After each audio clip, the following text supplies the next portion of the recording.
Good afternoon, dear students. Today we'll be talking about a particular concept, that is Lifelines of Indian Economy, from your geography book in NCERT class 10th. Now, for this to understand, you need to grasp of the concept that geography and commerce they go hand in hand, and these all aspects of airways, waterways, road and railways, they're very essential for the development of a country. Why they're very important? Because we know that primary sector it provides all the raw materials to the manufacturing and the tertiary sector, and it depends on how much fast these goods are moving. So the pace of the raw materials will determine how fast the country is developing. So for that purpose we need to transport the goods, services and even the human resources, that is the skilled labor, from one place to another very quickly and effectively, and we have to make it safe also. So for that purpose there are some measures which we'll be talking about. Please make a note over here that we'll be discussing the new policies that are coming up in the political scenario, and rest you can have all the topics from the NCERT.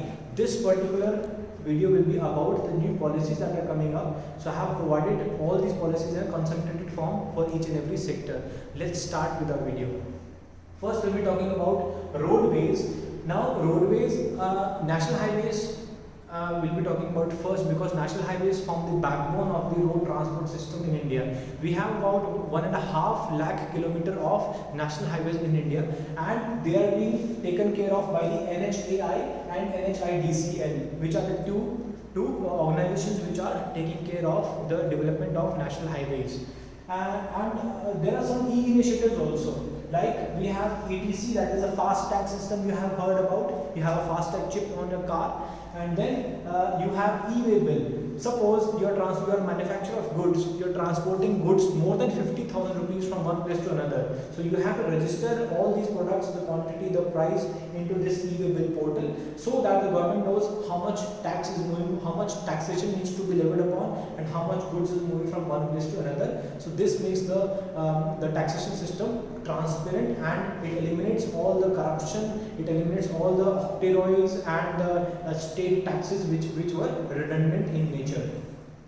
Now this e-way bill portal is also linked with the Vahan portal in Sarthi. Vahan portal is, again, it has a database of all the registration certificate or RCs of all the vehicles in India, and Sarthi portal is taking care of all the driving licenses database that we have for the people in India. Now the most important project that we will be discussing about is the Bharatmala project. In your NCERT you have the Golden Quadrilateral project, which linked all the 4 major metropolitan cities of India. This is just an extension of that particular project, wherein in the Bharatmala project all the main industrial centers will be linked, and the chain of transportation or multimodal transportation is being taken care of. Now what is multimodal? Multimodal, for example, we have crude oil coming at Kandla port in Gujarat. So that crude oil needs to be transported either through pipeline or through train. So if you are transporting it through train, then we have to have effective communication system as well as transport system from Kandla to different parts of the country. Also we have to have good road and railway transport in that particular area, so that it can diverge from Kandla to other parts of the country. So Bharatmala project, it integrates roads with railways, the major industrial center, and as well as with the ports and airports. NHIDCL is the corporation that we were talking about, and another sub-project of NHIDCL is the Green Highway project. You must have heard about the Eastern Peripheral Expressway, the KNP Expressway. So all these expressways are being made under the National Highway Development Program, or NHDP, which was again started in the 2000s. And in this Green Highway project, all the trees will be planted alongside the highways, and the power generation for the street lighting and all the other requirements, infrastructure requirements, is done through solar panels only. So these highways are having very less carbon footprint and are ecologically sensitive and sustainable. We have Pradhan Mantri Gram Sadak Yojana, again very important. We already discussed in the agriculture sector that we need to move the perishable items and the agriculture produce from the villages to the city in a very effective and in a record time, so that the perishable items like vegetables and milk is being delivered, and the farmers are also having good income out of it. Then let's discuss about some international measures that are being taken care of in the road or in the roadway sector. So we have IMT over here. IMT is the India, Myanmar, Thailand Trilateral Highway. This is a highway which is going from India to Myanmar and then ultimately ends in Bangkok in Thailand. So this is a 2200 kilometer highway which is meant to develop trade, tourism and communication system within these three countries. So why these three countries? Because Myanmar and Thailand are a gateway to the Southeast Asian and the Pan-Pacific population, which is again one of the most highly densely populated area in the world. So India would have a good market in this particular Southeast Asian region or ASEAN countries. So this particular project will take care of the ASEAN integration of the Indian population. Then we have BIMSTEC. BIMSTEC is a multilateral or a multi-international agreement wherein road, transport, communication and tourism are the main tenets which are being taken care of. So you can Google it up, and if you are writing all these projects and policies which are being coming up, so along with your answer from your NCERT, it will give you good brownie points in your board examinations. So and you will keep yourself updated also. Then we have all talked about the infrastructure requirements and the facilities that are being provided and the policies that are coming up. Now let's talk about the safety of road transport. So in India, generally the road safety has been neglected. The roads are filled with potholes, and we have very flawed engineering designs, and there are traffic jams. So and even the cars are not safe. So we had a Brasilia Declaration, that is an international declaration under the UN, which undertook that the mortality that is happening due to road accidents should be reduced. So under Sustainable Development Goals Clause 3.6, we are having this Brasilia Declaration wherein the mortality should be reduced, and we have another law, that is the Good Samaritan law.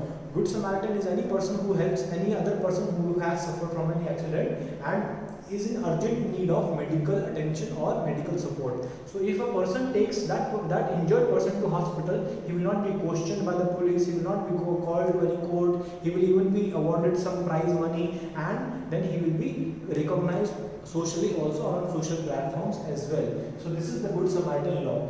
And in Brazilian Declaration, we also have the safety test for cars. You must have heard about so and so car getting NCAP 4-star, 5-star rating to depict how a safe car is. That means you have heard about some Tata cars having good NCAP ratings. So NCAP ratings is all about providing good and safe transport system in the Indian population.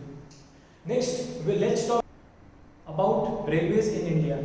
So railways are the backbone of freight movement in the country. So railways, they take care of all the freight movement from one place to another.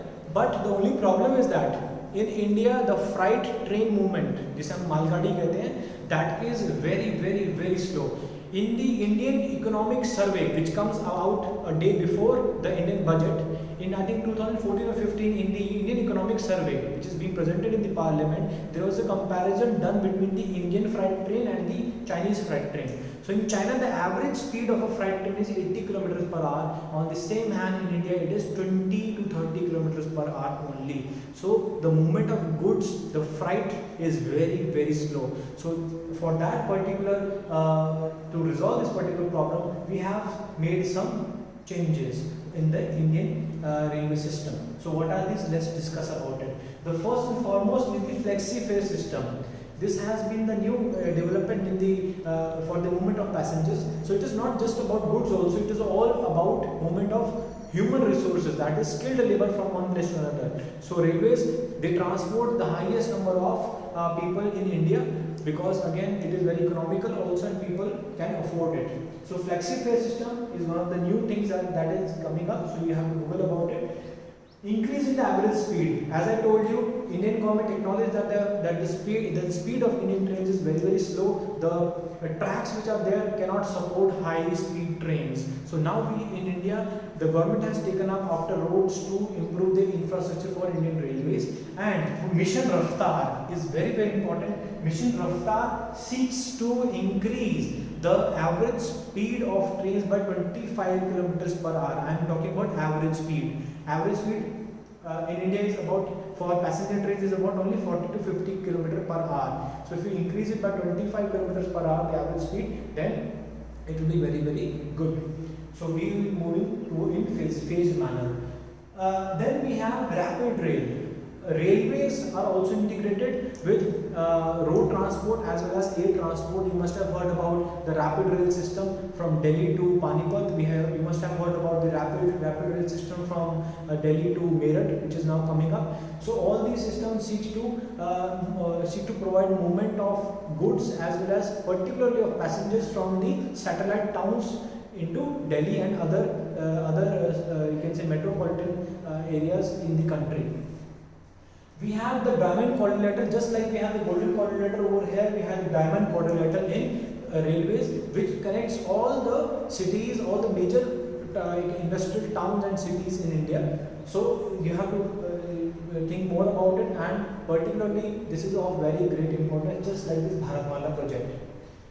Mission Train 18, we had the Vande Bharat Express, which had the highest speed recorded in India, that was 180 kilometers per hour. So now the government has also approved the Mumbai-Ahmedabad bullet train project. So Mission Train 18 is the Train 18. The Vande Bharat Express is also called Train 18. It is the first train which has crossed the 180 km per hour barrier, and the government seeks to improve the speed of these trains by a great deal, moving in a phased manner from 250 to 500 km per hour. Yes, obviously it requires very great deal of investment and also a collaboration of different countries like Japan, Spain and France. Rail wire Wi-Fi. Now, when we are talking about movement of persons and people and skilled labor from one place to another, we want the movement to be safe and secure.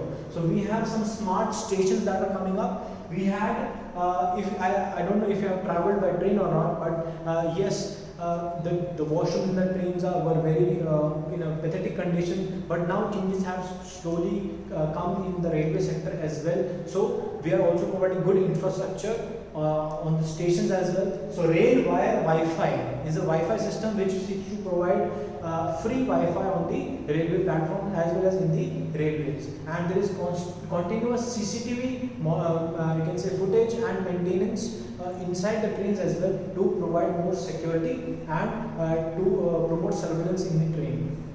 Then we have IRCTC. You must have heard about it. Very common and very popular social, that is a railway platform for booking tickets and for travel and tourism development.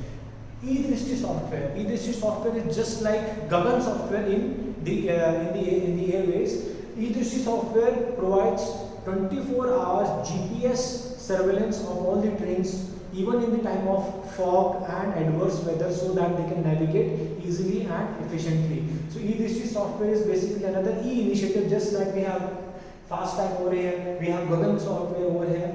So just like that, many E-initiatives are coming up in all the sectors of transport and communication.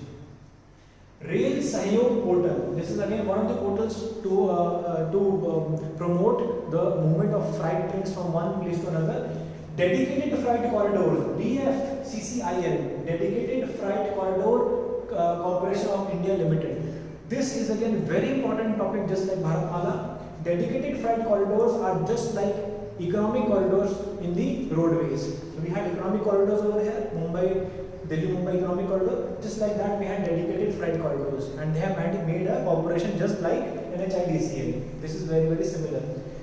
So dedicated freight corridors will allow the movement of only freight trains from one place to another. So freight trains are now moving on the tracks where now passenger trains are also moving, and generally due to that the priority is being given to the passenger train, and therefore the freight trains are delayed.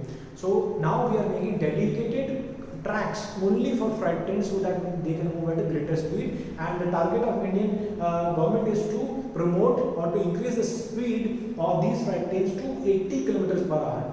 The target is 80 kilometers per hour. Then we have Mission Raftar. This we have to take care. Mission Raftar, you can Google more about it. And if you're writing all these answers in your board examinations, obviously you get more brownie points. And now let's talk about the airway sector or the air transport in India. Recently, a great deal of changes have been made in the airways, and the most pertinent change, that is the UDAN, Ude Desh Ka Aam Nagrik project. This is UDAN, the acronym for Ude Desh Ka Aam Nagrik. So we are providing, the government is providing sustainable and economical transport of people from one place to another, that is through air transport, obviously, within a particular kilometer limit at a very cheaper cost, so that the movement of people can take place at a very economical and a very fast pace, obviously. So air transport is the quickest way possible, right? Then again, the airports, for that we need to connect all the small towns as well. Recently we had the airport in Shillong, that is one of the highest airports. We have Leh airport, one of the highest airports in the world, and then we have Mangalore airport. So all these airports, they are opening at very small cities also, so that connectivity can happen very, very quickly, and people can be transported, and even goods can be transported very swiftly across the country. So again, these airports are also given to the private companies to build, operate and transfer. That is again on the BOT or the PPP model. PPP is the public-private partnership, government and private players both.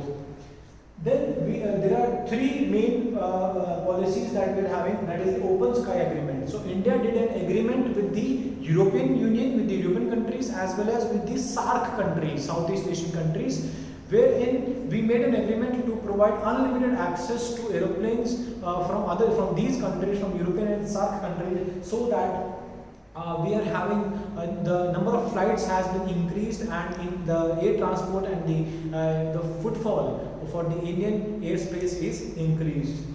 Then we have biojet fuel, one of the main technological developments coming in this area, and along with that we have the government has scrapped the 50-20 rule for airlines in India. Now what is the 50-20 rule? Any airline, let's take for example Vistara, or let's take example AirAsia. Any airline which has to operate internationally, earlier what was the rule? That the airline should have 20 aircraft fleet, and it had to lay off for 5 years to operate internationally. So any Indian airline, let's say Indigo, if it has to operate internationally or it has to go beyond the Indian borders, so it had to wait for 5 years, and then it has to have a minimum of 20 aircrafts to have international operations. That has now also been scrapped. In the place of this, we have a 0-20 rule. That means any aircraft or airline having 20 aircraft fleet can operate from day one internationally as well as domestically. That is one of the main policy restrictions that has been removed. Then biojet fuel and Gagan. Gagan I have not mentioned over here. Gagan is again the GPS aided software which is again providing accurate GPS geolocation of all the aircrafts, and also helping the aircraft to land in adverse weather, in fog, in rain and in heavy thunderstorm situations.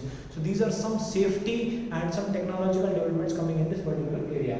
Now the final and not the least important, but in fact it is one of the most potential you can say a player in this particular field, that is the water transport. Now India has a good amount of rivers and channels, but we are not making good use of it. Why? Because the rivers are not navigable for some reason. The Deccan rivers are perennial in nature, they don't have water all around the year, so they are seasonal. The perennial rivers also don't have that great deal of the water flow, so that needs to be maintained. So for waterways, just like NHAI, NHIDCL, and for DFCCIL, just like that, the government of India has incorporated IWAI, Indian Waterway Authority of India. So this takes care of all the national waterways in India. Just like we have national highways, we have national waterways as well, and these are very, very, very important from map point of view. So all the NWs from NW1 to NW6, particularly to NW4, you should learn about it. ये आपको by heart होना चाहिए, NW1 to NW4 at least. So NW1 is from Haldia to Allahabad in the Ganga river system. So just like we had Bharatmala, Sagarmala project is again one of the main important tenets of waterways in India. Sagarmala project connects all the domestic ports from Kandla to Howrah, or Howrah in Kolkata. Kandla is in Gujarat. So all the India has a 7,400 kilometer coastline, a very big you can say number in that regard. And we have a very big exclusive economic zone also, EEZ. So you can Google it up. What is a EEZ? EEZ is a zone. It is an area extending from 200 nautical miles from the Indian coastline to the international waters. Utna area that is Indian. That we can show in our maps also. And India has all the sovereign rights over that particular area, that is called the EEZ. So we are also talking about CEZ, Coastal Economic Zone. So there is a CEZ, there is a CEZ. So it focuses on the development of CEZ as well in the EEZ areas, and it seeks to develop all the infrastructure and modernize all the ports. So port modernization is again one of the main important tenets of the Port Development Corporation of India. The recent being the Marmagaon port, becoming the first automated port in India and also the largest. Then we have Jal Marg Vikas Project, JMPVP. GMVP seeks to enhance all the inland water transport system in India, because it is lagging somewhere and we are not making good use of the rivers that are there in our country. Then we have interlinking of rivers. This is a very, very crucial and controversial topic that has been going on since a very long period of time in India. So interlinking of rivers can provide a great deal of boost to our Indian economy, and waterways, if you know, it is the cheapest of all the transport. You can carry heavy loads with a very minimum cost, and you can transport them quickly and effectively. But the only concern in waterways is the ecological impact. Just to give you an example, if you are talking about the National Waterway 1 from Haldia to Allahabad, we are having an indigenous species of dolphins, that is the Gangetic dolphin or the pink dolphin in the Ganga river. Now, due to the frequent use of that particular stretch of Ganga river, the Gangetic dolphin is now in danger. So we have to take care of that species also, and we have to take care of the development of our country also. So that is the choice we have to make: the ecological impact, the water flow in a river, and the cost. So the cost needs to be weighed with the ecological balance as well. The project needs to be sustainable. The project needs to be far-reaching and future-focusing for further generations. So this was all about the lifelines of Indian economy. Obviously, I have left out the crude oil pipeline and the gas pipelines, which is again a small topic which you can read from NCERT, although I have mentioned it over here. So you can talk about the crude oil, you can talk about the gas pipelines right from the NCERT. So they don't need much explanation, but yes, railways and roads and national waterways, they're bound to come from this particular chapter. So associate them with your geography, and then you can get a whole overview that how Indian economy works. Again, as I said, that you have to connect all the dots, you have to be multidisciplinary, you have to be interdimensional in your approach towards SST. So you can make it happen. There is no need to get afraid, and you can make it rock. All the best.